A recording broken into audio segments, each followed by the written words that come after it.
यादव और मुसलमान दोनों को टारगेट या फिर ये कहें कि निशाने पर लेते हुए एक लेटर जारी किया गया था जो लगातार विवादों में है, सुर्खियों में भी है। इस पर अखिलेश यादव ने बीजेपी को निशाने पर ले लिया है।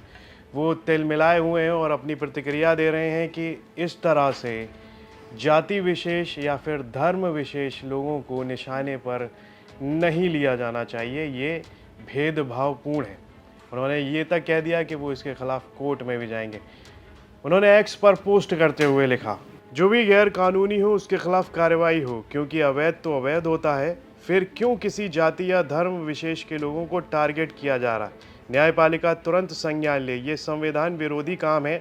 हम इसके खिलाफ कोर्ट जाएंगे। पीडीए को जितना प्रताड़ित किया जाएगा, पीडीए एकता उतनी ही ज़्यादा बढ़ेगी। हैशटैग जो पीड़ित वो पीडीए। चलिए आपको बताते हैं कि क्या है पूरा मामला।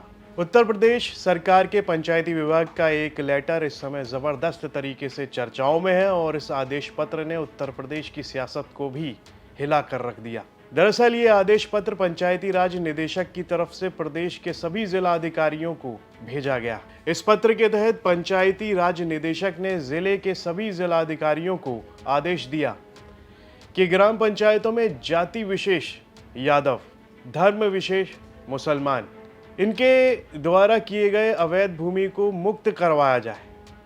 इस पत्र के सामने आने के बाद हड़कंप मच गया है और खुद मुख्यमंत्री योगी आदित्यनाथ मामले को लेकर एक्टिव हो गए।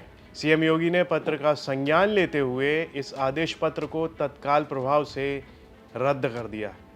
इसी के साथ सीएम योगी ने पंचायती राज निदेशक को भी निलंबित यानी कि सस्पेंड कर दिया। आदेश पत्र में क्या लिखा था वो बताते हैं। आदेश का उद्देश्य प्रदेश की 57,691 ग्राम पंचायतों में जाति विशेष यादव व धर्म विशेष मुस्लिम द्वारा अवैध कब्जों से ग्राम सभा की भूमि, पोखरें, खाद गड्ढे, खलिहान, खेल मैदान, शमशान भूमि और ग्राम पंचायत भवनों को मुक्त कराना। इस लेटर के जरिए निर्देश दिया गया था कि सक्षम अधिकारी अभियान चलाएं और अवैध कब्जों से जमीनों को मुक्त कराएं। ये पत्र प्रदेश के सभी मुख्य विकास अधिकारी, मंडलीय उप निदेशक, पंचायती राज, सभी जिला पंचायत राज अधिकारियों को भेजा गया था। इस आदेश पत्र के नीचे संयुक्त निदेशक पंचायती राज सुरेंद्र नाथ सिंह के डिजिटल साइन भी थे। जिस तरह से इस आदेश पत्र में जाति विशेष और धर्म विशेष का जिक्र किया गया, वो देखकर सभी हैरान रह गए और वो हैरान कर रहा था। आपको बता दें कि इस मामले का खुद मुख्यमंत्री योगी आदित्यनाथ ने संज्ञान लिया। सीएम योगी ने इस आदेश को तत्काल प्रभाव से रद्द कर दिया। सीएम योगी ने कहा कि सरकार की नीति किसी भी प्रकार के पूर्वाग्रह या भेदभाव से प्रेरित नहीं हो सकती। इसी के साथ मुख्यमंत्री योगी ने जातीय और धार्मिक आधार पर की गई कार्रवाई को अस्वीकार्य बताया। उन्होंने कहा कि एक बार फिर संविधान विरोधी आदेशों पर जीरो टॉलरेंस की नीति दोहराई।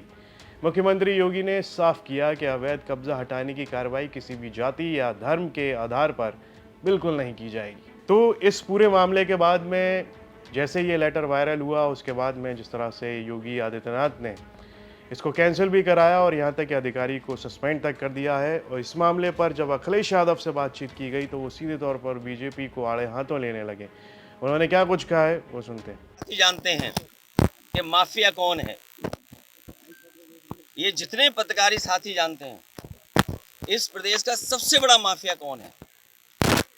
वस्त्र बदलने से कोई कुछ नहीं बन जाता है, वस्त्र बदलने से कोई बहुत लाभ नहीं मिलता है। जो लोग ये आरोप लगा रहे हैं और खासकर जाति का लेकर के आरोप, ये कोई नई चीज नहीं है। आप पता करिए, लखनऊ के जितने तालाब थे सब बीजेपी ने कब्जा कर लिए। केवल लखनऊ के तालाब नहीं, उत्तर प्रदेश में जहां जहां तालाब था, जहां जहां वेटलैंड एरिया था, अगर किसी ने कब्जा किया तो भारतीय जनता पार्टी के लोगों ने किया।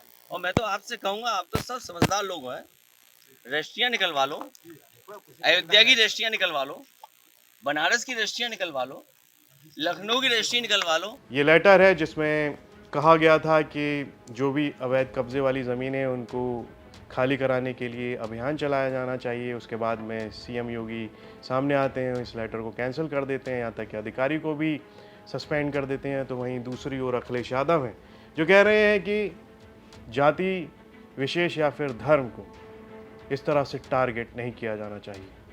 इस सब पर आपकी क्या राय है? कमेंट बॉक्स में लिखकर हमें ज़रूर बताएं और यूपी से जुड़ी तमाम खबरें देखने के लिए आप देखते रहिए यूपी तक।